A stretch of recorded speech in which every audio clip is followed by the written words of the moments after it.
जनजातीय महानायक भगवान बिरसा मुंडा जी की जयंती समारोह मनाई गई। पूर्वांचल राज्य ब्यूरो वाराणसी। मुकेश पांडे की रिपोर्ट। आज दिनांक 25 नवंबर 2024 को काशी हिंदू विश्वविद्यालय के स्वतंत्रता भवन सभागार में जनजातीय गौरव दिवस स्वतंत्रता संग्राम के जनजातीय महानायक भगवान बिरसा मुंडा जी के जयंती समारोह का आयोजन किया गया। कार्यक्रम की शुरुआत महामना पंडित मदन मोहन मालवीय जी एवं जनजातीय महानायक भगवान बिरसा मुंडा जी के प्रतिमा पर माल्यार्पण एवं दीप प्रज्वलन कर किया गया। तत्पश्चात संगीत एवं मंच कला संकाय की छात्राओं शमायिता पांजा, रोमा गुप्ता एवं ईशा जोशी द्वारा कुलगीत का गायन प्रस्तुतिकरण किया गया। अतिथियों का स्वागत प्रोफेसर निर्मला होरो द्वारा किया गया। प्रोफेसर रविंद्रनाथ बरवार। मुंडा जी ने 1875 जाति गौरव दिवस बिरसा मुंडा भगवान बिरसा मुंडा जी की जयंती का अवसर है, क्या कहिएगा? देखिए, हम ये कहना चाहेंगे जिस 25 साल की उम्र में अपने 25 साल के जीवन में उन्होंने जितना त्याग तपस्या और जिस तरह से अंग्रेजों के खिलाफ लड़ाई लड़े वो अपने आप में एक उदाहरण है। और ऐसी तपस्या, ऐसा श्रम, ऐसा बुद्धि विवेक ट्राइबल आदिवासी व्यक्ति में होना एक बहुत बड़ी बात है, क्योंकि अंग्रेजों के खिलाफ, ईसाइयत के खिलाफ वो लड़ रहे थे और उसमें एक ऐसे आदिवासी युवा थे जिसका कोई तोड़ नहीं था। उन्होंने सारे आदिवासी जो समाज था उसको एकत्रित किया। जैसा कि आप लोग जानते हैं कि 1875 में उनका जन्म हुआ था खूंटी में, जो कि रांची के बगल में एक जनपद है। फिर वहाँ से वो चले, सबको लेते हुए अंग्रेजों के खिलाफ लड़ाई लड़ते रहे और बहुत त्याग और बलिदान का एक अच्छा उदाहरण उन्होंने दिया।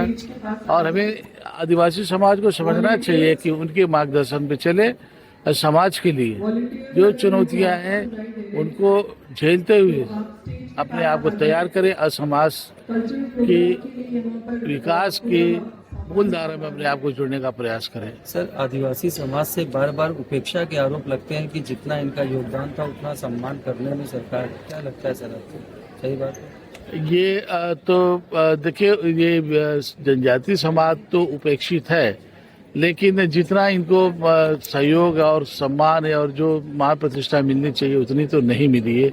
फिर भी उसके बावजूद सरकार, भारत सरकार, केंद्रीय सरकार या झारखंड की सरकार या छत्तीसगढ़ की सरकार या जो भी यहाँ ट्राइबल लोग रहते हैं उनके लिए आदिम जनजाति योजनाएं तमाम चल रही हैं, सरकारी योजनाएं भी हैं, NGOs भी लगे हुए हैं, लेकिन उसमें हो क्या रहा है कि बहुत ज़्यादा कुछ फलीभूत नहीं हो रहा है।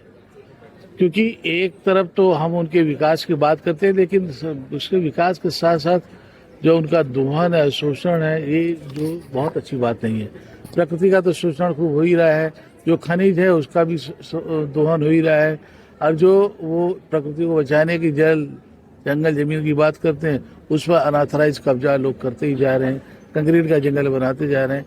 उसका परिणाम आज हम लोग भुगत रहे हैं, क्योंकि नेचर सबके साथ सहयोग नहीं कर सकती। नेचर को, हमको भी जो विकसित अपने आप को तथाकथित कहते हैं, उनको भी उनके साथ सहयोग करना है, तब जाकर के हमारा सामंजस्य बैठेगा, हम अच्छा जीवन अपना जी सकेंगे, हमारे आदिवासी भाई बंधु भी जी सकते हैं। धन्यवाद। Sir, please your short intro. Sir, एक अपना परिचय बता दीजिए। सर, मैं डॉक्टर राजू माझी, associate professor, faculty of law, Banaras Hindu university हूँ।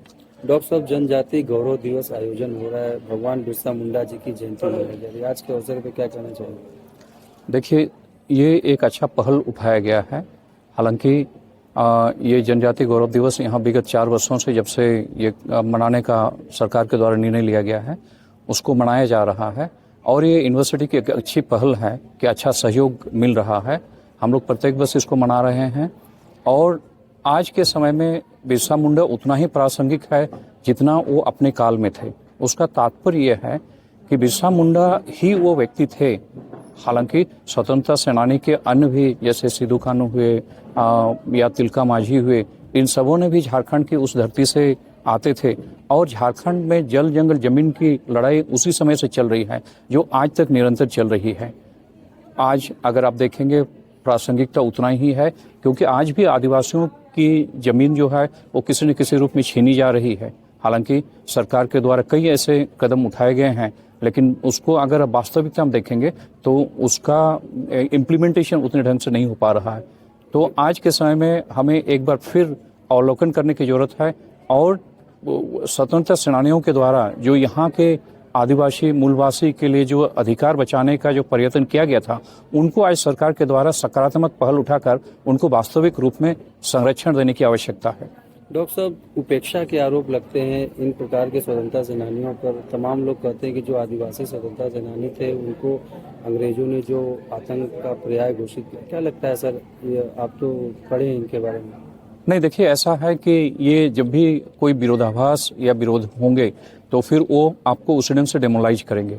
जैसा आप अगर देखेंगे तो अंग्रेजों के द्वारा एक कानून लाई गई थी जो ट्राइबल क्रिमिनलिटी एक्ट के नाम से लाया गया था। उस एक्ट का उद्देश्य यही था, क्योंकि उसको भय लग गया था, अंग्रेजों को भय लग गया था कि अगर इनको दमन नहीं किया जाएगा तो ये हमारे विरुद्ध आवाज उठाएंगे। आप जब झारखंड की उस धरती पर अब जब देखेंगे, उसको जब आप समझने का प्रयास करेंगे तो आप देखेंगे कि कभी आदिवासी समुदाय जो है वो किसी की गुलामी को स्वीकार नहीं किया। भले ऐसा उनकी जितनी लड़ाई हो सकी वो तो उन्होंने लड़ा, लेकिन गुलामी को स्वीकार वो कभी नहीं किए और उन्होंने अपना बलिदान देना अच्छा लगा, लेकिन वो गुलामी को स्वीकार नहीं किए हैं। उनकी जब इस चीज को आप देखते हैं तो कहीं न कहीं ऐसा लगता है कि उसको कई तरह से उसको दमन करने का प्रयास किया गया।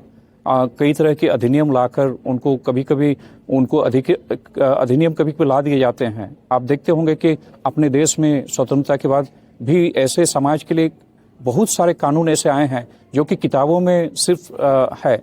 मैं एक छोटा सा उदाहरण आपको दे दूं, क्योंकि मैं कानून से जुड़ा हुआ हूं, इसलिए आप अगर देखेंगे कि हमारे यहाँ दहेज प्रतिशत अधिनियम है, लेकिन दहेज प्रतिशत अधिनियम 1961 में आने के बावजूद भी उसका स्थिति यह है कि समाज में अब अखबारों में देखने को मिलता है कि दूल्हा बिकता है। तो ऐसे स्थिति में हम ये समझते हैं कि ये कानून सिर्फ किताबों में रह गए हैं। उसी ढंग से यहाँ पर भी कई योजनाएं आई हैं आदिवासियों के उत्थान के लिए। वो 5 ईयर जो प्लानिंग थे उसके माध्यम से आप देखिए वो सारी चीजें आई हैं, लेकिन उसका इम्प्लीमेंटेशन जो आप देखेंगे वो नहीं हो पाया है, जिसके वजह से आदिवासियों की स्थिति जो है या यहाँ के जनजातीय समुदाय की स्थिति जो है उसके जीवन स्तर में बहुत अधिक परिवर्तन नहीं आया है। हमें उसमें परिवर्तन लाने की आवश्यकता है और इसमें परिवर्तन तभी लाया जा सकता है जब हम सरकारी जो योजनाएं बनाई जा रहे हैं उनका अगर पूरी तरह से हम इम्प्लीमेंट करते हैं और यहाँ शिक्षा पर्टिकुलरली शिक्षा को अगर हम ठीक ढंग से नहीं बढ़ा पाएंगे तो स्वाभाविक है कि हम आदिवासियों के जीवन स्तर को ऊंचा नहीं उठा सकते हैं। Thank you sir.